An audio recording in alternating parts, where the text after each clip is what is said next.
Okay,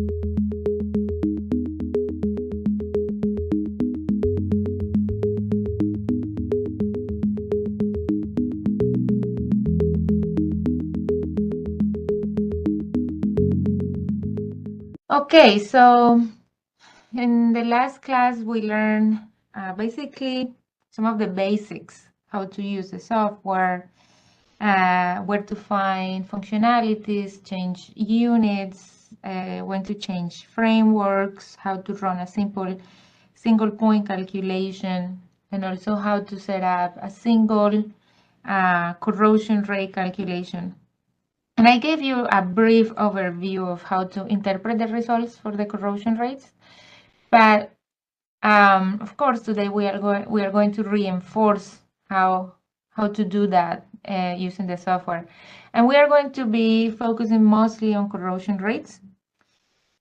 We will be also learning how to enter water analysis. And this is important because specifically in the oil and gas industry, and now also in the geothermal industry, customers are given water analysis, and it's important to learn and understand how to enter that data and how you can then use it to calculate corrosion rates within the corrosion analyzer. So this is what I have. I think I'm going to focus more in the two first examples. If someone is interested in the custom calculation, want to know how to calculate solubility of a gas in solution, or want to know how to do an autoclave calculation, let me know, and we can go through that example. But I'm going to focus on the two first ones because those will give us understanding of how to set up different calculations that are not the isothermal calculation. And it will also help us reinforce where to find information in the software and how to interpret it. So the first calculation that we are going to do today is the set pH calculation. So again, if you were to have a solution, produce water, for example, the presence of organic acids also have an impact on the pH. Okay, so that and it has been reported that having organic acids in solution have a severe or they cause a severe concern in mild steel pipeline corrosion. So that's what we are going to study. We are going to see, we have a produced water that has acidic solution, and we are going to see why this acetic acid solution is causing corrosion and how we can mitigate it. Okay, so let me bring the software. I hope that you are all with the software open. This is the file that we worked on yesterday, the past class. And is it too small? I'm afraid that it probably is too small. Maybe, or can you see? No problem.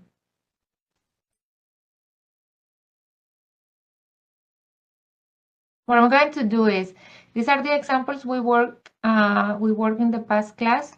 So I'm going to save this file with a new name because we are going to add more content to it. So I'm going to call it Corrosion Modeling Basics Training Day number 2.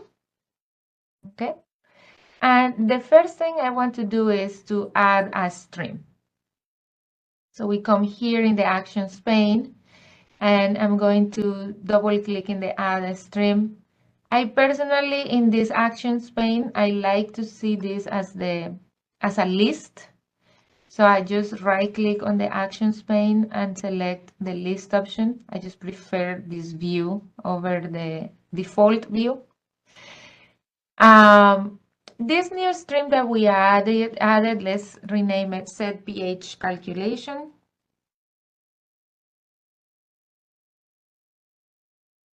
Okay.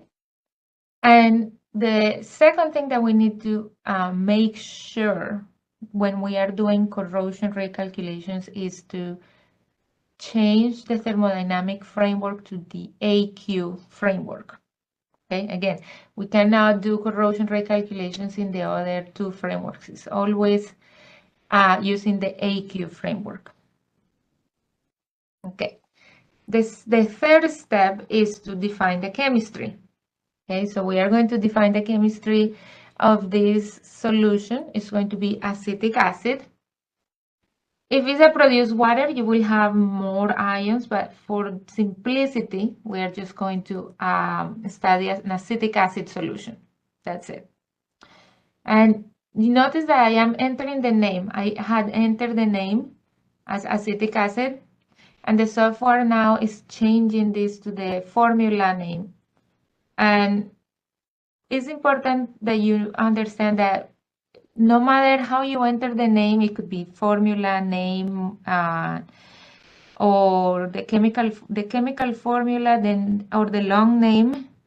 As long as the software recognizes it, it's okay. No, we have different ways of entering the same component in the software. There is not like a hard rule saying that you always have to enter components in the formula name or that you always have to enter components using the name. No, as long as the software recognizes that it's a component that we have in the database, it doesn't matter how you enter that component. Okay, and the reason why the software is changing here this to the formula name is because it's the default that the software has. But if you were to come here to the names manager in the toolbar, you will see that if you click on it, it will open a new window, and there are different options to show the name. So if you are not comfortable with formulas, you can always select display name. You click apply, and this changes to water or acetic acid. In some cases, within OLI, we like to work with the OLI name, because in some cases we are creating new components or reactions, or trying to understand what we have done internally. So we use the OLI name tag, but customers usually use the formula name or the display name. The formula name is the default. So I'm going to leave it as is, the default. This is going to be a 1 molal acetic acid solution, okay? And we know that this is 1 kilogram of water, and this is going to then be a 1 molal acetic solution. The next step is we don't want to calculate a single point. We want to directly do a corrosion rate calculation. So we go to the Add Calculation button and select Corrosion Rates, or you also have the option here in the Actions pane to directly use the icon or the object Add Corrosion Rates. So you can double click on it, and the software will add that sub-calculation under the stream. Okay, so this is going to be a new corrosion rate, and we are going to call it acid, let's call it acetic acid isothermal calculation first.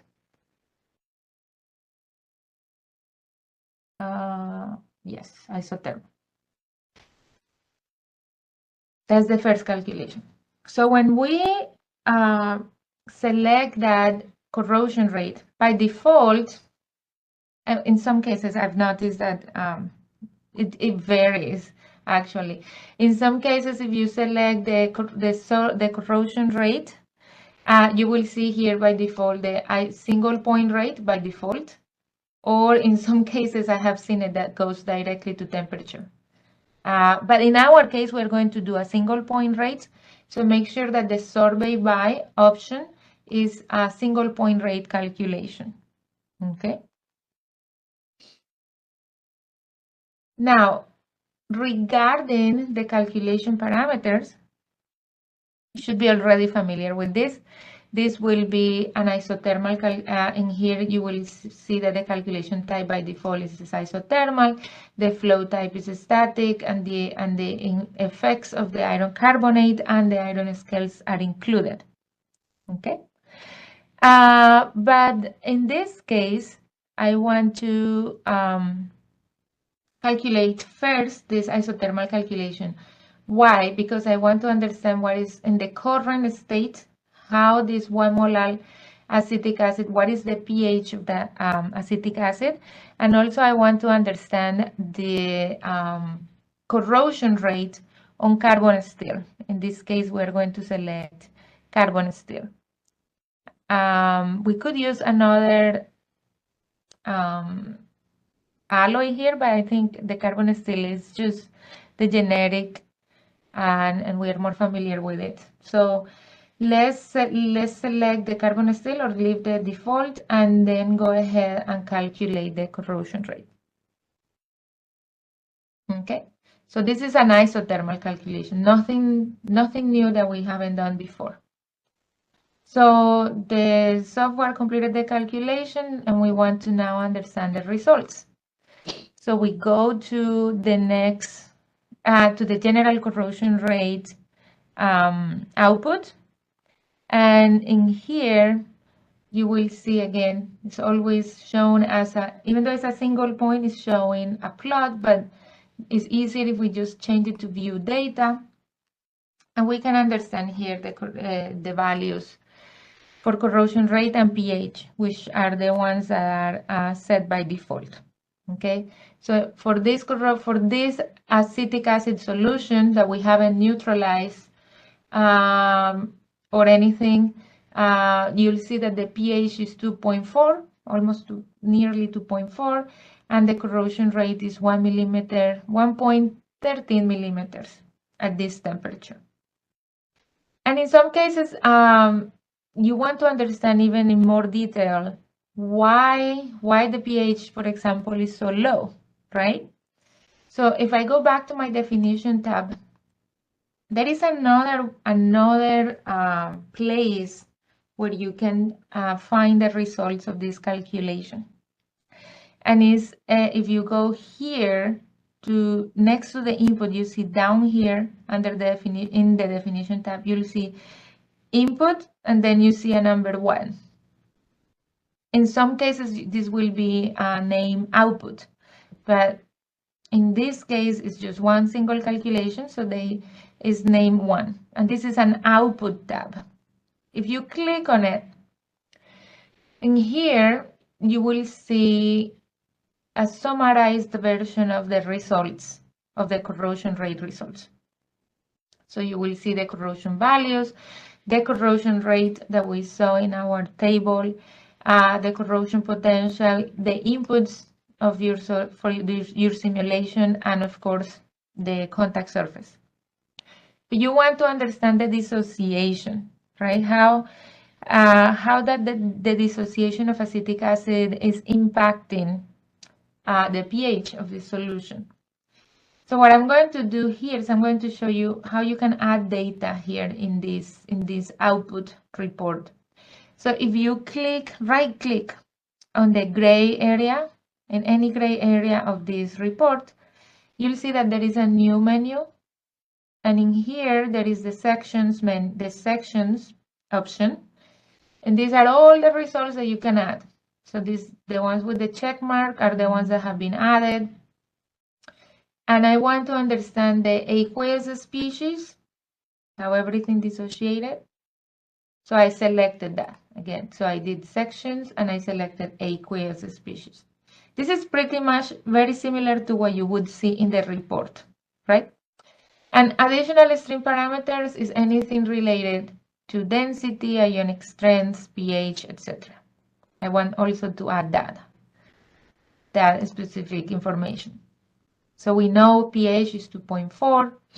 If we scroll down for the aqueous composition, you'll see all the species here, right? So you see that you have the acetic acid, right? And you also have hydrogen ions. You can see the concentration of those hydrogen ions is high. Usually this value, if it's pure water, it will be 10 to the minus 7, but this is 10 to the minus 3, meaning that we have increased the concentration of these ions in solution hence the increase in pH, the decrease in pH. We have seen, or we can see here, that the acetic acid in solution, only a little bit of it has been dissociated to form acetate ions here and the dimer of acetic acid, which is this one. So very minimum amount of this acetic acid has been dissociated. Okay, so that is what's happening here, and you'll see the hydrogen ions again have been increased. So now you understand why the pH is low, and you want to neutralize the solution to see what is the effect or how that neutralization is going to decrease or mitigate the corrosion rate, right? So what we're going to do next is we go back to the definition tab and make sure to click here in the input, okay? So that we are back to the normal view of the inputs for the software.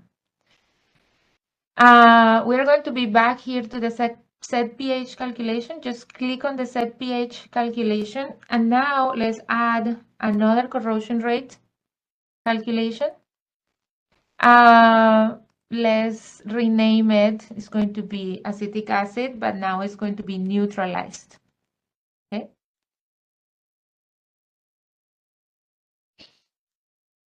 And in this example now, what we are going to do is, okay, we do put the acetic acid, but how do we neutralize this acetic acid? The way that we can neutralize it is using the set pH option that we have in the software that is called set pH. By default, again, is an isothermal calculation, right? But we can always click on this option and you'll see a drop-down arrow. And in here, you'll have access to other type of calculations, right? So we scroll down and look for the set pH option. Okay. Another thing I want you to make sure that you do is in the survey by change temperature. In my case, it says temperature. Probably you will see single point rate. Just click or make sure that it's a single point rate calculation, because I just want one value. I don't want to do, if I select survey by temperature, we will be doing a survey, and that we will do that, but in the next, in some of the next steps, examples. Let's save. Notice that by selecting the set pH option, now you have more rows here, 4 more rows. One of them being the target pH. So if I want to neutralize this, then that means that my pH, I want it to be 7. But it depends on what pH you want to achieve. In my case, I want to achieve a pH of 7, going from 2.4 to 7 pH. So what do I need? What type of titrant do I need to get there? Again, in this case, the software assumes chlorhydric acid and sodium hydroxide as the default titrants. But you can always change these titrants if you know what type of neutralizer you're using in real life. You can always use that type of neutralizer and change it here in this section. But for now, it's caustic, sodium hydroxide, and we are going to leave it that way. And we're not going to change any of this default. Flow type is going to be static, and we are going to leave this include the effect of iron carbonate and iron sulfide, even though we know that we don't have any of CO2 or H2S in the system. And we leave carbon still. So what is important now to know here is like, okay, we are neutralizing this. So how much of the neutralizer was used? And what happened from a chemistry point of view to neutralize that pH? So you'll see here to the right in this summary section that now the pH It says the target pH is 7, the base titrant is sodium hydroxide, and a total of 0.999 moles of sodium hydroxide were added to neutralize this. And we can go and see more details here again in the output, or we could go to the report, whatever is easier. But I am showing here that you can also use the report. So I'm going to click on the output and the number 1 here, and I'm going to add the section of the aqueous, okay, to see what happened to the speciation. So first, notice that the calculation results are also shown here. The pH titrant added was sodium hydroxide, and this is how much of it was added. So basically, to neutralize 1 mole of acetic acid, the software found that almost 1 mole of sodium hydroxide was needed. And notice down here that almost all the acetic acid, so this is the acetic acid that we had before in solution. Notice how little amount we have now, 2.97. By adding the sodium hydroxide, we are deprotonating the acetic acid, and we are forming either acetate ion or some type of sodium acetate. And that, of course, is going to decrease the concentration of hydrogen ions in solution. And as a result, we are going to see an increase in the pH. So that's what's happening from a bulk chemistry point of view. So what is the corrosion rate at pH 7? It's much lower. Before it was 1.3, almost 1.3 millimeters. Now we are at 0.05 millimeters per year. Okay. And we could go in more detail if we want to understand if we have localized corrosion, for example. So acetic acid, if we go back to the isothermal, did we have localized corrosion? No, there was no propensity to localize corrosion. Only the corrosion potential was calculated. And in the neutralized condition, also we don't see any localized corrosion because the repassivation potential wasn't even, it's not even shown here, it's not even calculated, and we can see the view data here. For the polarization curve, we could spend time here, but I want to skip it because we have another example where I will show this. But in here you can also see what are the differences between one polarization curve that is non-neutralized versus the other one that is neutralized. And you'll see that this response here is a higher current densities when it's non-neutralized, when the pH is low. The current densities are much higher, orders of magnitude higher, compared to these current densities here at a neutral pH. So this peak, for example, is 10 to the minus 1 amperes per square meter, while when the pH is low, this is 10 to the 3 amperes per square meter. So we are talking 1, 2, 3, 4 orders of magnitude difference in the current responses for when you are just changing the pH. So that's how you would do something that is different in the software, that is not only the isothermal calculation. You can also do set pH or any other type of calculation within the corrosion rate calculation tool.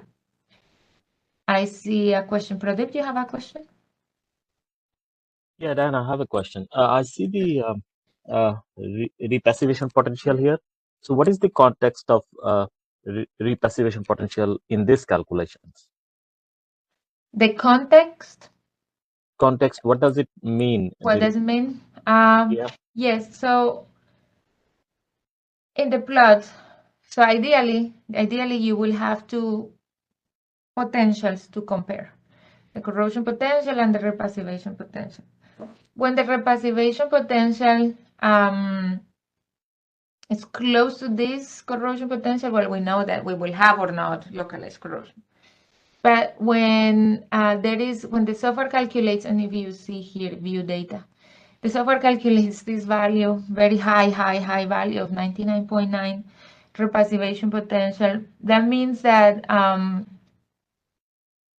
this alloy is not going to suffer any localized corrosion damage. But this, in order, I just don't know how to say it, but the software still needs a number. I don't know what's happening behind the engine, but it still needs a number. So it gives a very high up number, but it's meaningless. This doesn't mean that this is the actual repassivation potential. In fact, what it means is that there is no repassivation potential. There is no need to calculate a repassivation potential. So, but still we need a number, and that number is going to be put very high. So when you are plotting it here, it doesn't even show in the plot. Another way of seeing it is understanding it from the repassivation, from the polarization point of view, polarization curve. And let me see if I can really quickly show that. I see one thing, just 1 second. Let's put the net current density. And let's put the peak current density. So another way of seeing this is the software also calculates another current density that is called the peak current density. And that peak current density is like another polarization curve that is put on top of this net current density. When they are almost identical or exactly the same, that means that there is no repassivation potential. There is no way of calculating a repassivation potential. But if you were to go, let me see, we did an example last class for this 13 chrome. If you were to put a peak current density in this study, you'll see that the polarization curve for the peak current density is this yellow one here, and it's different. So whenever this polarization curve, this anodic peak current density polarization curve is lower or higher than the red curve, so then you will have differences in the corrosion potential, and in here it will be the repassivation potential. So you can visually see that there are differences. But if they were exactly the same, then there are no differences. There is no repassivation potential. So there is no value to really report. And that's the reason why in our calculation here, we are saying that there is no repassivation potential. And I don't know if that makes sense, but that's how we do it in the software, or how we report in the software. Yeah, that makes sense. Yeah, thanks, Dana. Mm-hmm. Okay. Yes, Mariana. Just one question, and what does it mean physically? Does means that you don't have localized corrosion? Yeah, that's what it means physically. It means that based on observations in the lab, right, these conditions don't lead to any type of pitting. So there is no pits on solutions, on the material surface. So there is no pitting, corrosion or crevice corrosion. So if you think about it now, I was explaining it from a simulation point of view, but if you were thinking about it in a experimental point of view, so if you were doing a potential dynamic test, so you start creating your polarization curve, go here, go up and down, there is no pits. And then if you were to reverse your experiment, your potential sweep, you will see a very similar response, right? Because you haven't damaged the sample very much. So there is no pits that you need to repassivate, nothing like that. That's what it means. Thank you. Mm-hmm. Okay. So Diana, I have one more question here. Sure. So does it mean the corrosion rates that you are calculating is a general corrosion? Because you said Yes. the localized corrosion is not happening. Okay. Exactly. That is that distinction. So we do show two different phenomena of corrosion. One is the general, which is this one, which means that the metal is basically corroding equally across the surface, all across the surface. But when you have localized corrosion, when you have localized corrosion, then there is another phenomenon or another type of corrosion that happens on top of that general corrosion, and that is penetration. So you start seeing pits going through the metal, and that is a little bit more complicated to model, but you can predict it based on the on comparing these two different potentials. Again, because as pitting happens, it damages the surface, it changes the surface, and if you were to reverse, and this is an experiment in the lab, if you were to reverse this polarization curve, you will see a difference in the response. And when you, let's say you're sweeping up, and this is your response, and then you sweep down, and if you see a positive hysteresis or a negative hysteresis, meaning that this goes down and it touches back this polarization curve here, this is your repassivation potential, meaning that you have changed the surface and you have lowered the potential so much that at some point that potential will start helping, or at that potential phenomena happen that it starts changing the surface again, and it starts creating some solids, some type of basically some passive film again, and it covers the surface, and then your metal is again protected. If you never reach below those potentials, so you will always have localized corrosion, and all the pits will continue damaging the surface. So yeah, it's two different. The short answer to your question is, one is general corrosion, which is this. It happens across the surface, and the other one is, we are saying, yes, you will, based on these conditions, because you have a passive film or whatever, and based on the experiments, you will have propensity to localize corrosion. Pits on the surface. Okay. Those are good questions. Okay, so we are going to learn how to do a second example. That example is going to be, again, a single point calculation. It can become relevant as well for geothermal. I was studying 2 days ago a case where, well, no, it wasn't for geothermal, it was for CO2 injection. So I was studying a case where they wanted to inject some CO2, but then they needed to know the dew point, right? Like, will you drop some water, and will that water cause, what will be the corrosion rate of that water? It's very similar to what the example that I'm going to do. In this example is called a gas condensate corrosion. This example comes from an alkylamine gas sweetening plant, right? So basically, the idea is that they want to remove the H2S and CO2 from a feed gas, from an acid gas, and they want to just make sure that they sweeten the gas. So they have absorbers, regenerators, they're using a lean solution, a mean solution to remove the CO2 and H2S. But you still have to, because you're removing CO2 and H2S, you are still having a concerning area because it's a high concentration of CO2 and H2S. Similar to, again, like if it were only CO2 in the injection, it's pure CO2, and maybe you will have maybe some impurities, right? If you don't have very many impurities.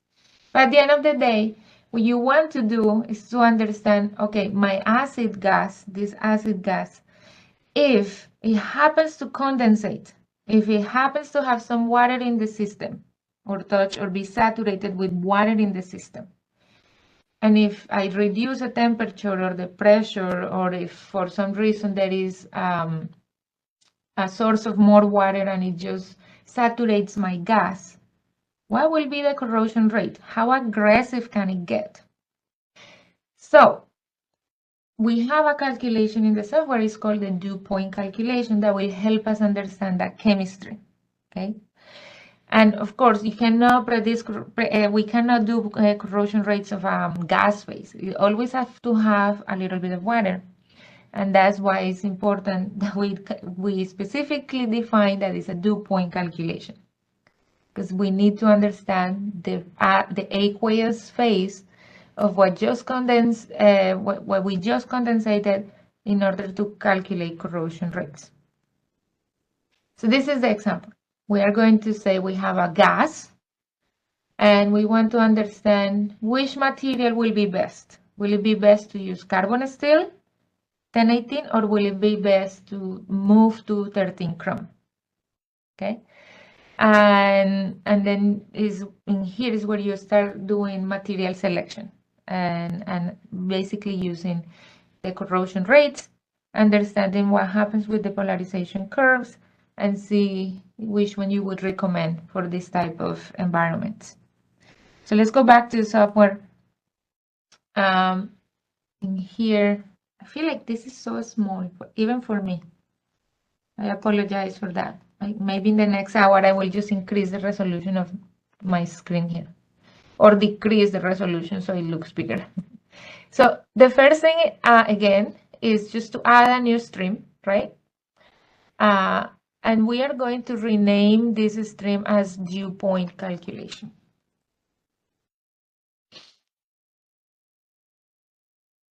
And this dew point calculation, make sure that we change the thermodynamic framework to the AQ framework, always, for corrosion rates.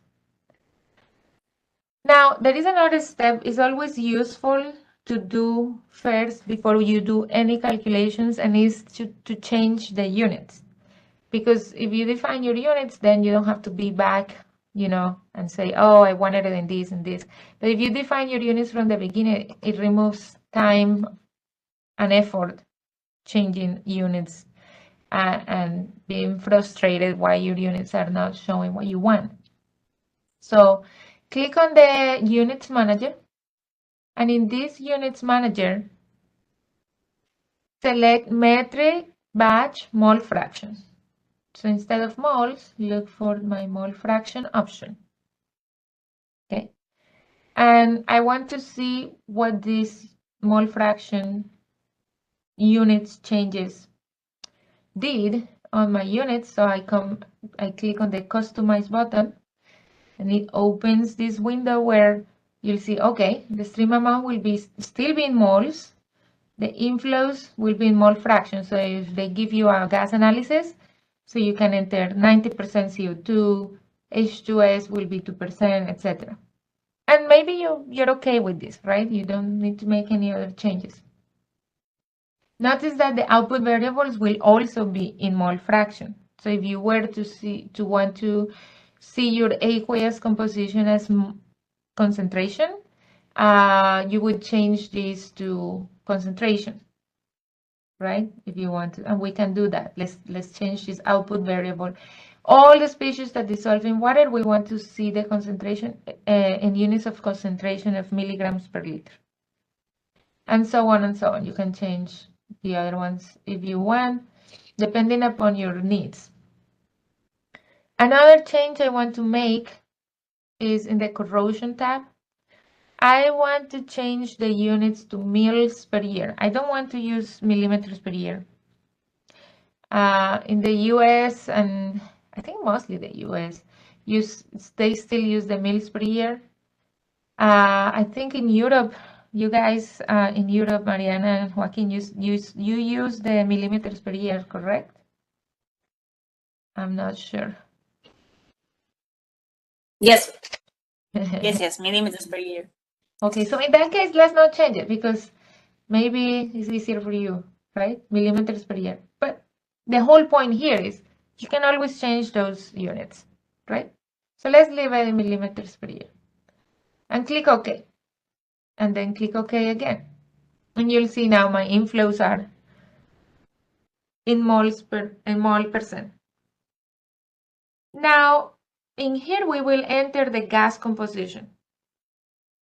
Okay, so again, could be only CO2, H2S, but in this case, it was from a plant and it has different components, and we are going to enter those components. It is important to make sure that if you have the CO2, let's say you have a gas, that you know that you at some point are going to have condensation. So you need to include water at some point, right? Because it is going to change phases from the gas phase to the liquid phase. So you would need some water content in that gas. Okay, so let's start with CO2. This CO2 is going to be 77.4. Then we have H2S, 16.6. 0.02 for nitrogen. A little bit of nitrogen. Methane, you have 0.5. Ethane, 0.03. And propane, 0.03. That's my gas composition. And you will see here that by default, the software calculated the water mole percentage. So we know that we have some water content here. It's 5.42. Okay. The operating conditions are 38 degrees C, and the pressure is 1.2. Those are the changes. Temperature 38, pressure 1.2, and this is my gas composition, and we have calculated the amount of water.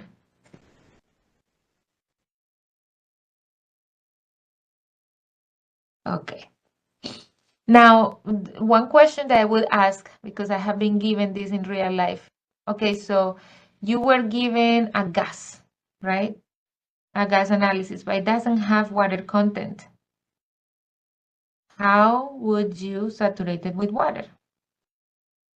Right? So in the software, you can do that. You can do a mixer, and then you can add water content or just water and saturate that gas with water. Or you could use the custom calculation to saturate your gas with water at specific conditions. And I have that calculation if you are interested to know how to do it. That calculation is, I think, one of the next ones, the custom calculation. And I showed you how to saturate the gas with water. And then you can use it for a corrosion rate calculation. Okay. But it's there just in case you're curious to know and know how to set up that type of calculation. Okay, so the next step is to add a isothermal type of calculation. Why an isothermal? I just want to understand what happens, what's going on in this system, right? So this is going to be just a simple isothermal. This is not going to be a corrosion rate. I usually couple isothermal calculations with corrosion rate calculations just because I want to understand basic stuff. So like I was saying before, look, in this case, at these conditions, everything is in the vapor phase. Okay, so this is a gas phase only, 100%. So that means that I do need to set up a dew point, and I need to understand what is the composition of my first drop of water that condensates. So I click back to this dew point calculation, right? And let's add calculation rate, a corrosion rate, add calculation, and add a corrosion rate calculation here at the bottom. Okay. I could have done also an isothermal calculation here if I just leave it as this, right? For a carbon steel isothermal calculation, if I could have just obtained the same results, right? Oh, sorry, no, I could have not obtained the same results.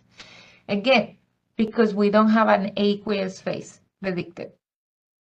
That's the reason why I did an isothermal, because there is not an aqueous phase predicted. So if the corrosion rate doesn't see an aqueous phase, it will not be able to calculate a corrosion rate. So how do we fix this? So if everything is in the vapor phase, how can we start creating the first drop of water? And that would be using the dew point calculation. So instead of using this isothermal here, we're going to click on it and change it to the option of dew point. Okay, so let's do that. So click dew point. And there are two options. So you can either calculate the dew point temperature, meaning you leave your pressure constant and you move up or down depending upon what we need, depending upon the phase that you need. In this case, it would be a liquid phase. So that would mean that we need to decrease the temperature to see the first drop of water being formed. The other option is to calculate the dew point pressure. You leave the temperature constant, but maybe let's say let's put ourselves now in another situation. You're producing, right, a gas, or you're injecting a gas, and you know that as you start going up to the surface, you start dropping the pressure. So at some point, maybe you have a temperature that is constant, but the pressure is changing. So you will want to know what is the pressure needed so that you start forming the first drop of liquid. So you can do that calculation, calculate the dew point pressure or calculate the dew point temperature. Since this is since this example specifically is in an operation in a plant, they can we could control the temperature maybe by insulation, by adding a heat exchanger or something like that.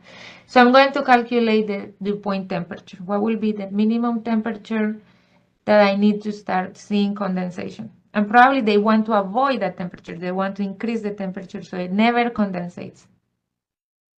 So let's change it to temperature. And then everything else remains the same. Contact surface will be the carbon steel. And then click on the calculate button. Okay, so calculation completed. And now we want to understand, okay, what happens? Definition, we go to the general corrosion rate. Click on view data. So this is the corrosion rate. 0.4 millimeters per year. The pH of the first drop of water that is condensed is 3.9. It's a very low pH, right? And also notice that we didn't really need to drop the temperature very much to start seeing condensation. So you see that we were at 38 degrees C, and now if you go below 37.6 degrees, then you start forming that water phase. Okay. Will we have localized corrosion? No, only corrosion, only localized, only general corrosion. Polarization curve. Again, we could spend some time here, but we will in a moment, but with another material. But in here, let me just show, so you'll start seeing 1, 2, 3, 4, 5 different cathodic reactions, and you see the response, anodic response for the carbon steel, which has an active to passive transition here. And the peak current density, this value here, this peak, and the equivalent current density is 10 to the 2 amperes per square meter. And you'll see that this orange line is driven by the cathodic reaction of the hydrogen sulfide reduction reaction. And then the other one is the carbonic acid here. So these two reactions, the ones that have the highest current densities here, limiting current densities, seem to be driving the corrosion of this carbon steel, the general corrosion of this carbon steel. Okay, I'm going to save here. So this is the response for the carbon steel. So you see that is 0.4 millimeters per year. Maybe you want, you cannot change the composition of the gas. You don't, the only thing that you may be able to do from an operational point of view is to recommend that they change the metallurgy, right, of the pipe where this gas is going, because if you have condensation, this will be your pH and this will be your corrosion rate. So that would be our next step. What if we change the metallurgy? We know that the chemistry is going to stay the same, but what will be the response of the alloy, of a different alloy with the same chemistry? So let's redo the same calculation, but with a different alloy. And I'm going to change this name that says rates. Let's rename it as carbon steel, or CS1018 corrosion rate. And let's save it. I'm going to use this exact same calculation. So I'm going to right click on it, and I'm going to select the option copy. Go back here to the dew point, right click on it, and paste. I'm going to change the name of that new stream that I just created, and let's rename it 13 chrome. That's my new metallurgy corrosion rate. Oops. So the only changes I have to make, since I already set up my dew point, temperature, I already have my inflows. The only thing I have to change here is my metallurgy. So if you go to the contact surface drop down, the 13 chrome happens to be the first one because it starts with a number, the number 1, 13 chrome stainless steel. And in here, the software will show you the name, or not the name, but the composition of the alloy. 86.85 iron, and it has 13% chrome. That's the reason why it's called 13 chrome, and a little bit of carbon.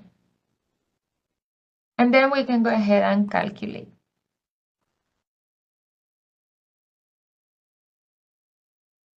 Okay. So once the software calculates the corrosion, the 13 chrome, we can go and see the general corrosion rate. You can see the data. Much lower. Before was 0.4. I forgot. 0.4, yeah, millimeters for carbon steel. And now we have 6.5, 10 to the minus 3 millimeters per year. Again, under the same conditions. Okay. Localized corrosion? No, we only have general corrosion. So it's going to corrode at the same rate. And for the polarization curve, you start seeing differences. So again, if we go back to the polarization curve for carbon steel, you start seeing high, very high numbers for the current density.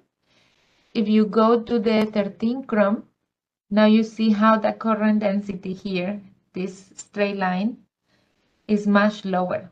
10 to the minus 2 compared to 10 to the 2. So again, 1, 2, 3, 4 orders of magnitude of difference, only in the anodic response. Now, if you were to see which cathodic reactions are having an impact on this corrosion rate, you start seeing that this is the hydrogen reaction, is 1, that's how acid or the protons. And also you start seeing that the H2S also plays an important role on driving the corrosion rates of this carbon 13 chrome stainless steel. We also see here, this is the water reduction as well, this blue line.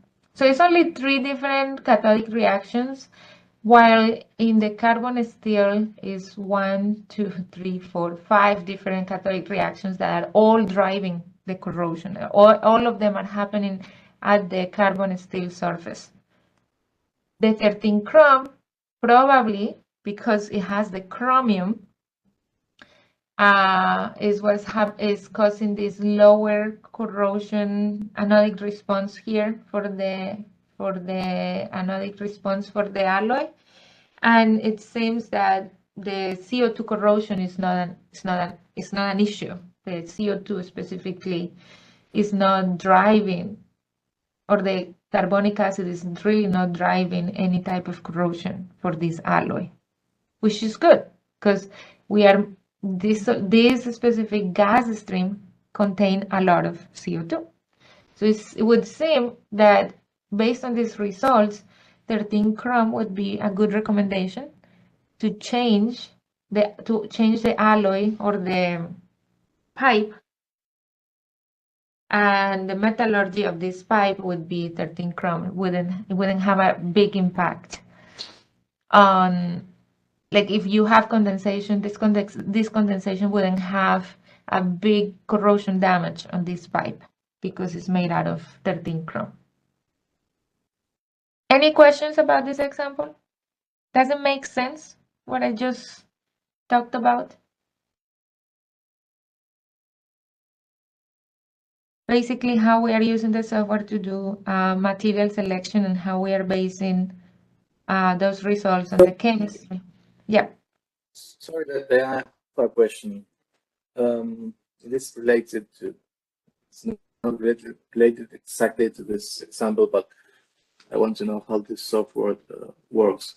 If I, for example, I do this dew point calculation in another frame, for example, NSE or NSE SRK, because I'm working at high pressures or high temperatures, I want to know if then I want to perform a corrosion rate calculation with this environment prepared in another frame. It will be a huge change in results, because when I export the results to the corrosion rate and I change the frame to aqueous, the software calculates all over again the properties. Right, yeah, I know what you're saying.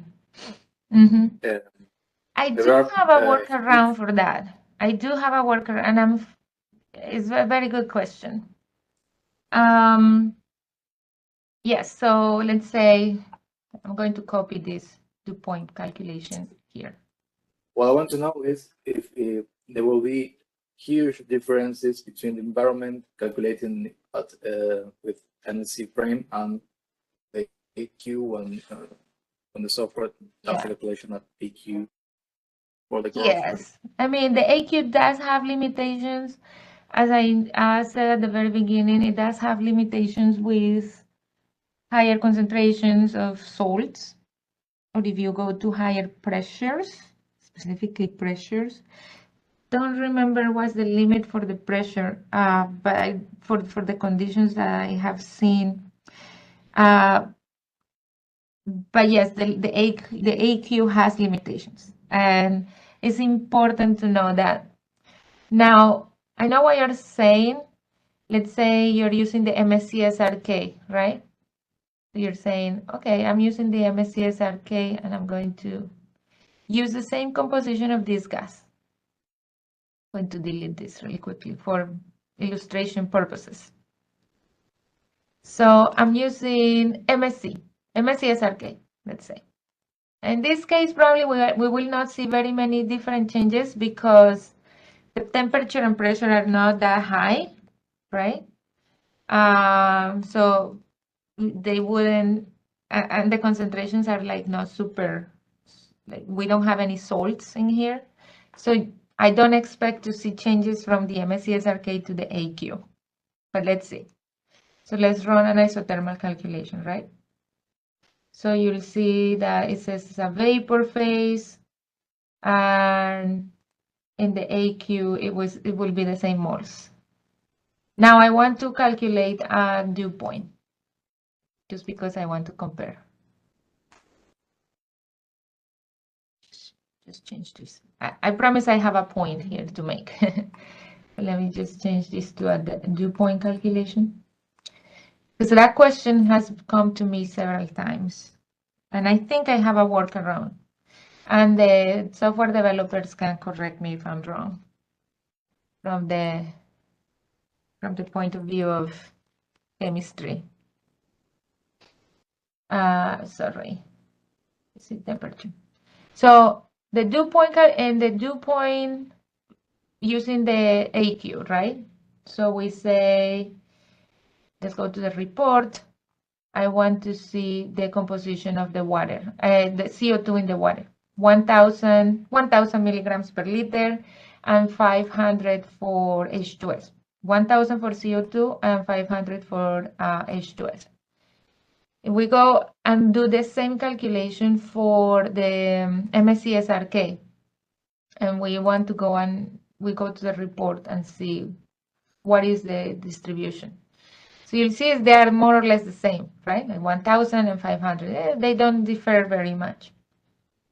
But let's imagine that you're using the MSC SRK and you want to use this composition, because at the end of the day, what you care about is the composition of the aqueous phase for corrosion rates, right? So if you're using the MSC SRK and you want to use this specific composition of this water, what I am doing currently for corrosion rates is I just right click on this dew point, right? Dew point, right click on it. And I add it as a stream. And the only phase I'm bringing to the calculation is the aqueous. Okay, and then I click OK. So when I go to the aqueous phase, when I create this new stream, it's not bringing vapor, liquid, it's not bringing any other phases, it's bringing specifically what I need for my corrosion rate. And if I can double check my results, I do an isothermal calculation, I go to the report, and I make sure that I'm having my CO2 and H2S in the concentrations I wanted, 1,000 and 500. So then once I export this in the liquid, then I can change again to the AQ, right? And I will recalculate again. So now I'm in the AQ, I go to the report, make sure that my concentrations are not crazy. Look, they changed, but slightly, right? So now I can use this composition in the aqueous phase to calculate a corrosion rate. And that's what I have been doing. I'm just exporting the aqueous phase. And I hope that makes sense. We can do it with examples. You can start playing with your examples, with your cases, and see if that will give you reasonable results. Because I know there is a lab that was having the same problem using the MSC SRK, but then they will switch because they were having all the phases incorporated in the calculation. But then we came up with this solution where I said, okay, why don't you just use the aqueous? And you forget about the rest of the other phases and calculate just using those corrosion rates. And they were seeing more or less good results between the simulation and what they were seeing in the lab. Again, this example wasn't like 100% good because the temperatures and pressures were low, but he was working with higher pressures, and he was giving good results within some orders of magnitude. So, did it make sense? Does it make sense what I did? Yeah, a lot. Thank you very much. Yeah. Okay, just let me know how it goes, because I want to know if that will help more people, that approach. Okay, I noticed it's 10:09. Let's take a quick break of 6 minutes so that we can continue with our examples. Let's be back at my 10:15 after the break so we can continue.